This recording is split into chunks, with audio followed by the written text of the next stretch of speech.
Well, everybody, this is the Monday Night Pod. Tyler Fensky. We're going to be continuing our study in Psalm 56 tonight, really focusing tonight on verse 9. It says, "Then my enemies will turn back when I call for help. By this I will know that God is for me." And so if you were with us last week, we talked about just prayers answered in the prior verse.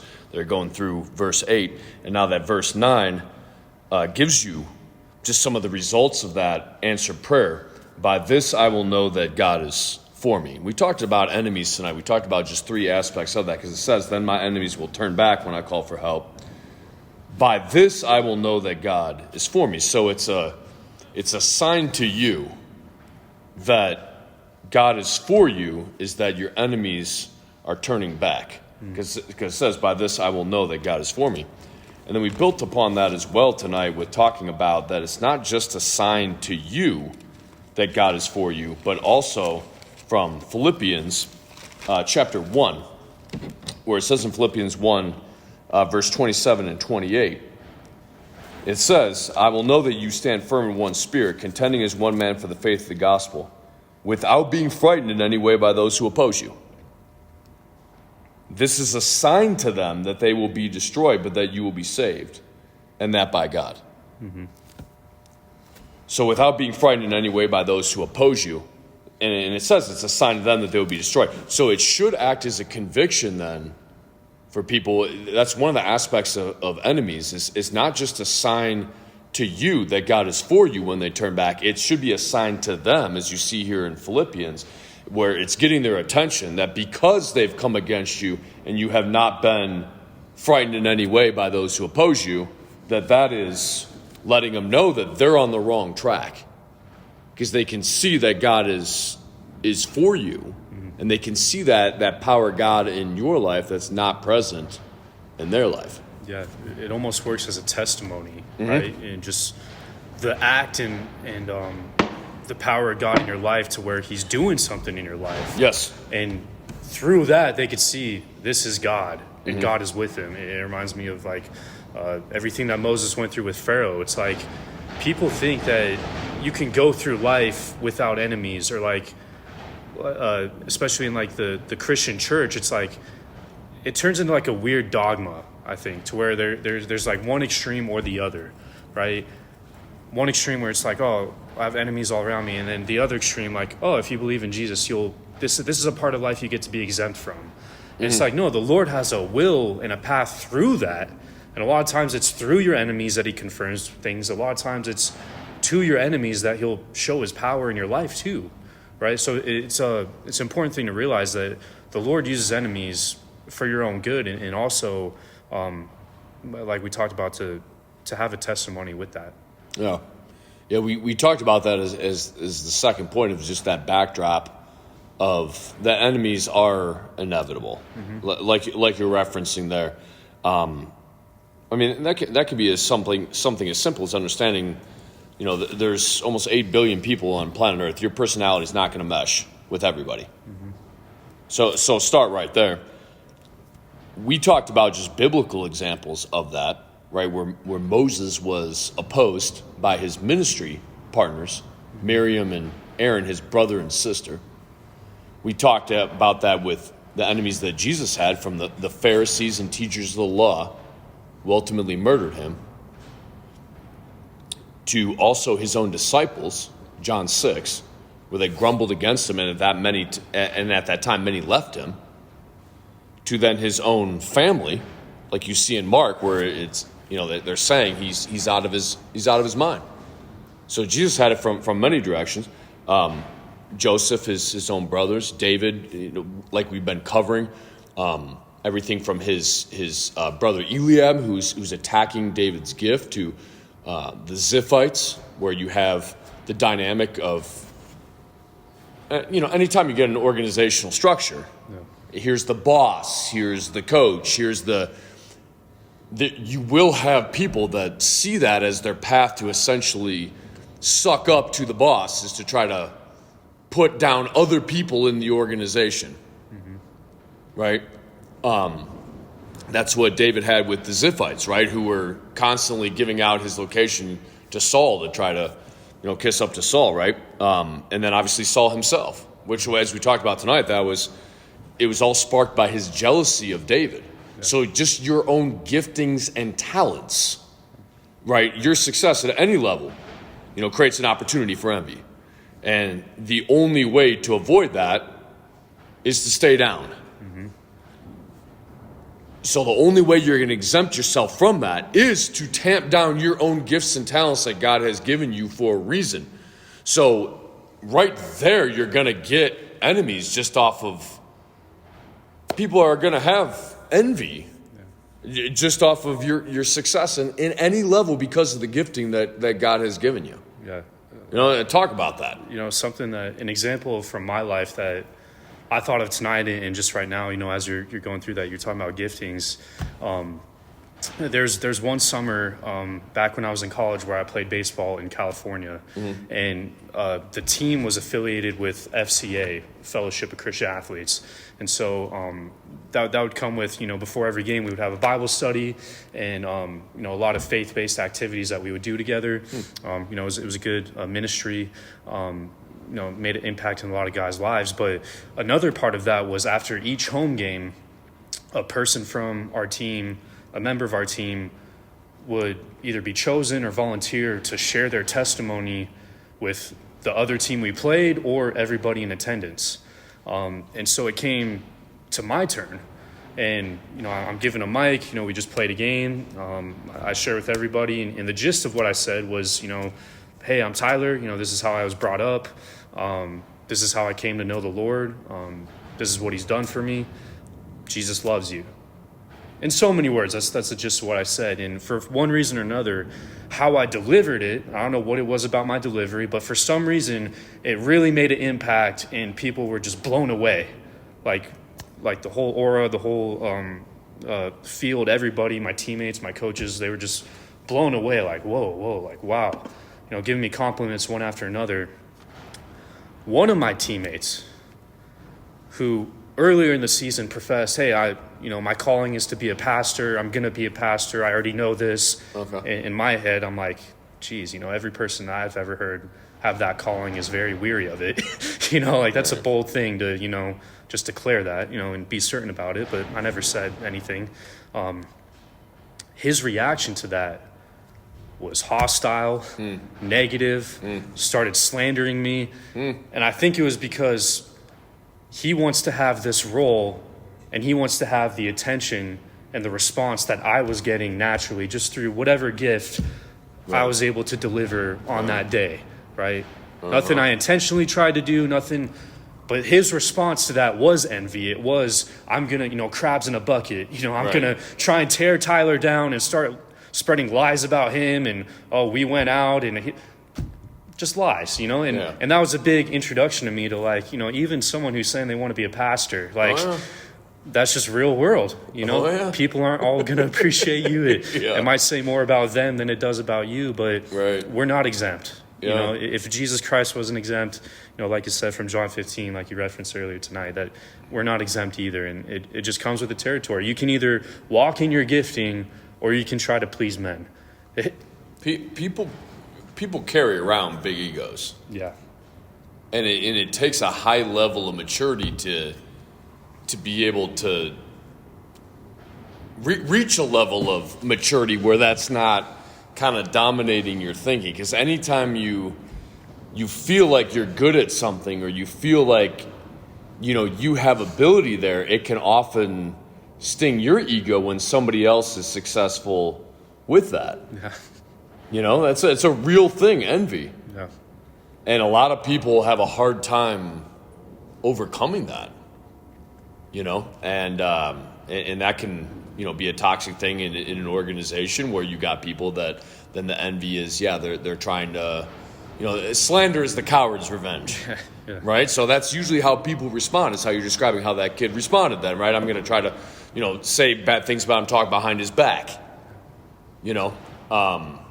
or they'll get somebody else to attack you, right? Yeah, for sure. Throwing the rocks and hiding their hands, right? That's how people operate. You mentioned John 15. We read through that tonight.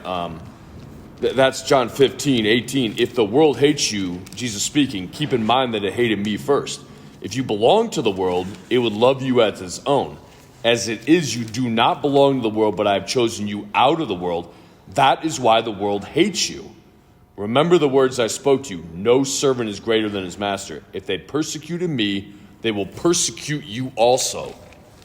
So there's a lot to think about there, because starting with, if you belong to the world, it would love you as its own. As it is, you do not belong to the world, but I've chosen you out of the world. That is why the world hates you.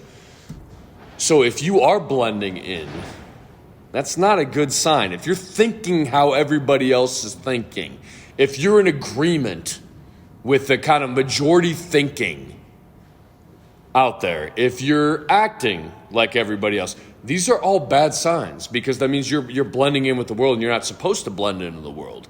Mm-hmm. If they persecuted me, they will persecute you also. We talked about how the American church has become so watered down and inoffensive, nobody even cares what it says. Mm-hmm. It's almost its own separate society.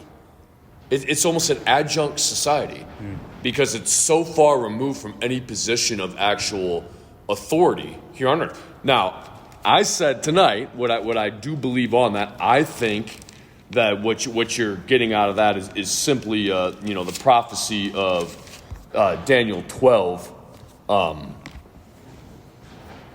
That's coming to fruition. Yeah. Right? So, but irregardless of what is happening in the church itself, you as an individual, you shouldn't be blending in, and that means enemies. Yeah. If you're thinking differently than people, if you're acting differently than people, it's going to cause conflict. So you got a lot of different things that tell you that it is inevitable that you're going to have enemies. You're thinking differently, you're acting differently, just your own gifts and talents, just differences in personality. I mean, we've covered a lot here, but it all bears in mind, because a lot of people they think that their ministry is to manage other people's feelings and emotions. That's what you were referencing just before, right? Where they think that that's like something that they're called to, where they're going to try to make everybody happy with them. They're going to try to manage everybody's feelings and emotions. You're not called to do that. Mm-hmm. With the other end of the spectrum, meaning that's not a license to be a jerk, as we know from Romans. This would be Romans 12:18, where it tells you, this is a good verse to keep in mind, because it tells you in 12:18, it says, if it is possible, so it's not always possible, mm-hmm. as far as it depends on you, so it doesn't always depend on you. Kid said that tonight. He's like, yeah, there's people that hate me, I don't hate them. It's a good place to be in, mm-hmm. right? But as long as it depends on you, as far as it depends on you, live at peace with everyone. And we talked about that tonight, that if you have the Holy Spirit, the fruit of the Spirit, love, joy, peace, patience, kindness, goodness, faithfulness, gentleness, and self-control, that should be you're not called to walk through the earth being a jerk or, being a mean person and trampling on other people. Far from that, because if you are manifesting the fruits of the Spirit, you should do well getting along with people. Understand you're going to have enemies, you're going to have conflict, but you should do well getting along with other people if you're manifesting the fruit of the Spirit. Yeah. Yeah, it's a good place to be, because it also doesn't create unneeded enemies. Right. Because if you're just walking around acting like a jerk, you're just bringing a whole bunch of trouble. Right. Yeah. You get no credit for that. That's just you being a jerk, not like, oh, this is causing conflict because of me being a believer. Yeah. Right. I think people get in the wrong mindset of like, yeah, enemies, bro. And it's like, let's be mature. Like we just referenced in John, Jesus set you apart. Like what an honor, right? He set you apart to know him, to be different, to be outside of the world, but still in it.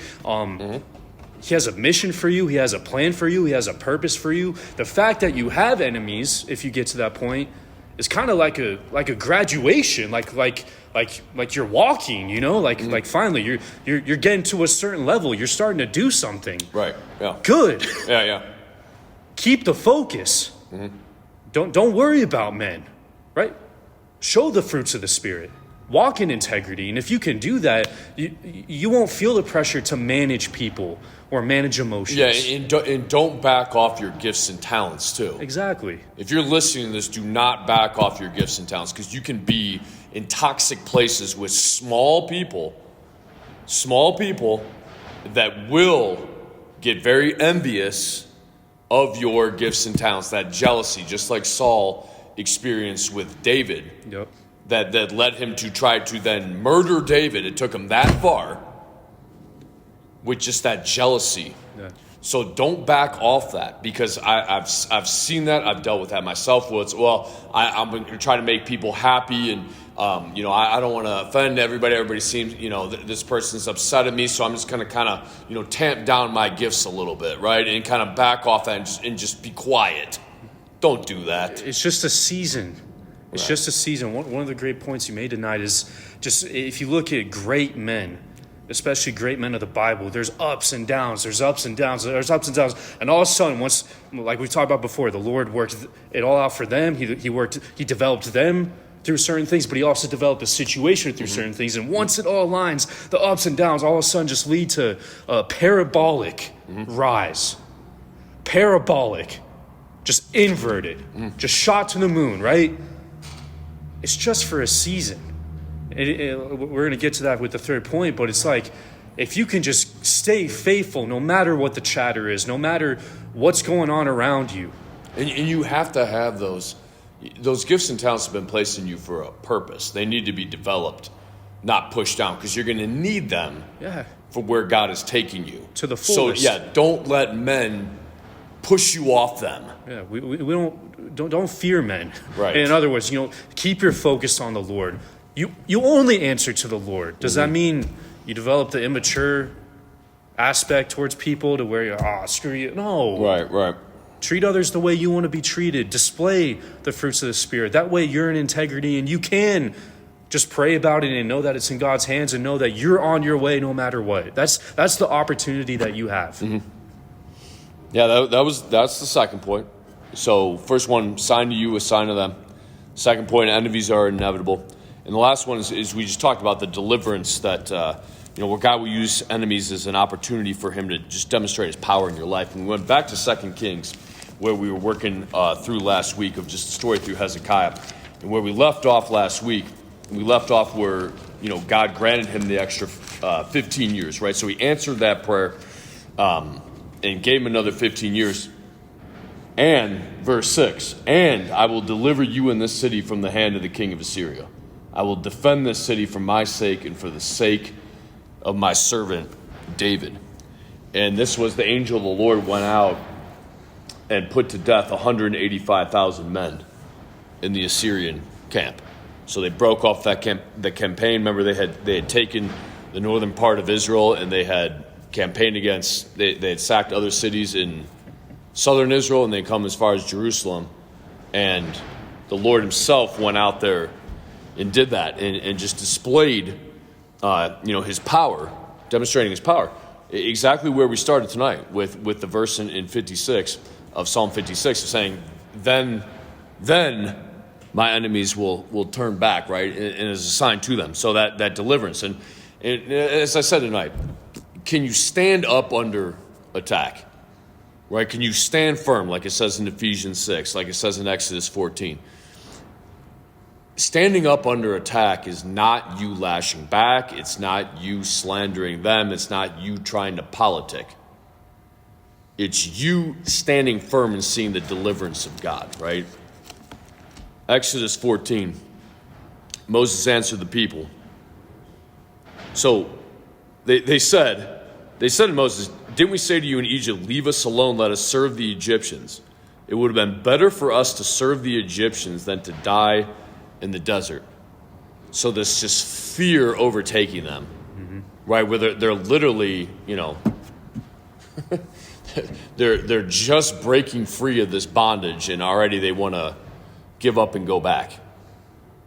And Moses answered the people, do not be afraid. Stand firm, and you will see the deliverance the Lord will bring you today. The Egyptians you see today, you will never see again.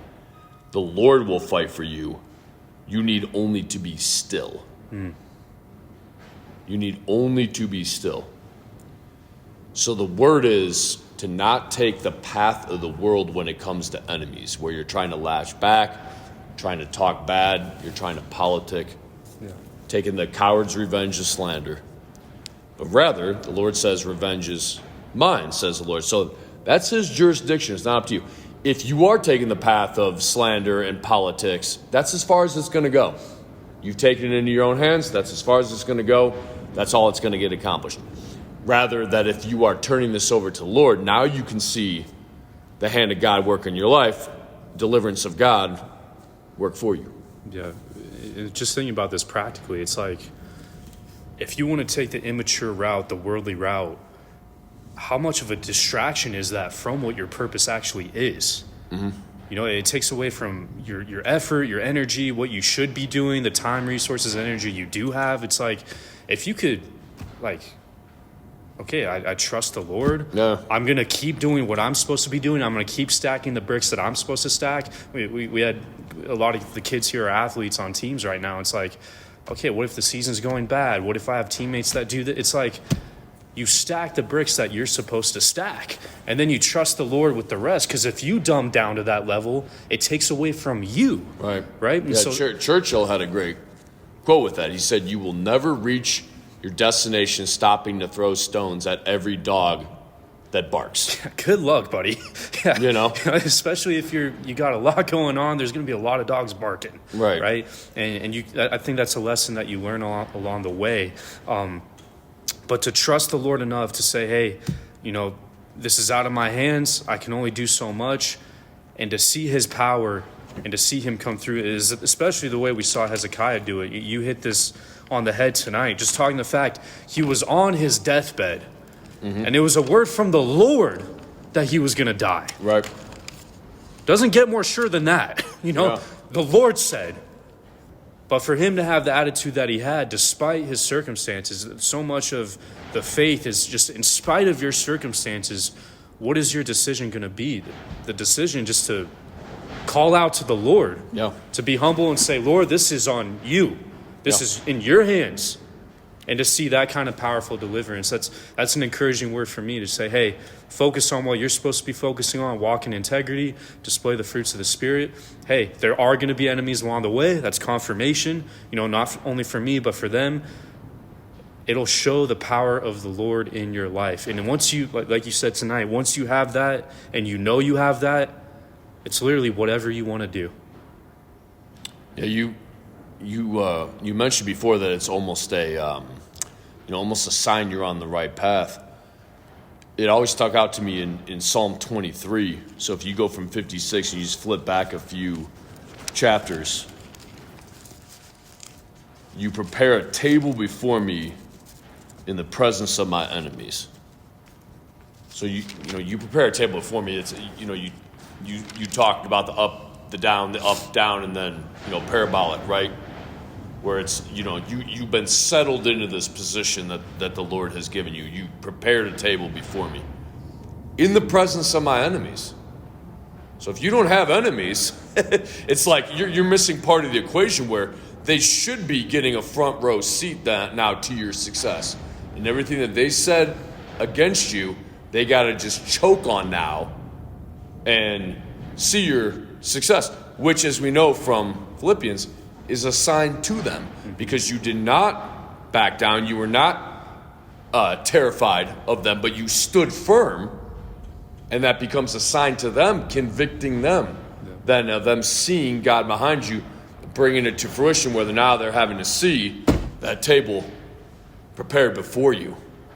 So, and that ties in directly with what our last point was of just that, being able to see God demonstrate his power in your life, right? No different than the Israelites saw then the Lord destroy the Egyptians, and it said then, even though they had they had seen these wonders in Egypt. Once this happened, where this final moment here, where the Egyptians are drowned in the Red Sea.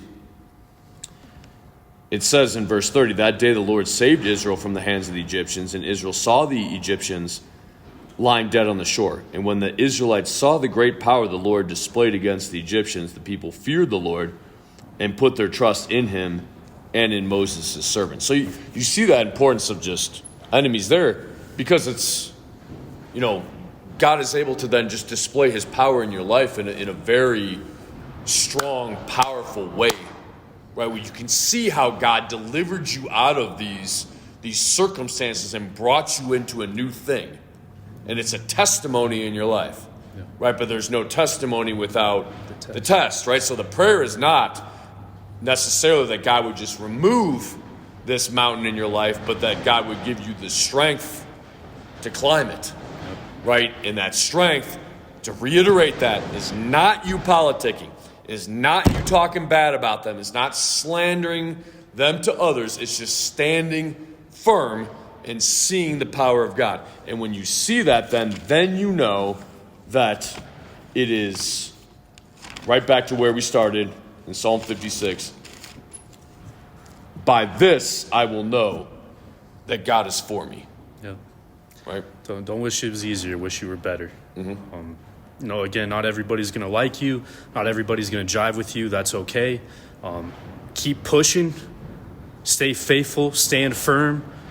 Give the rest to the Lord. Let him show his power in your life, and, may God arise. So that's Psalm 56, verse 9, the topic of enemies. Again, this is the Monday Night Pod. Tyler and Fensky.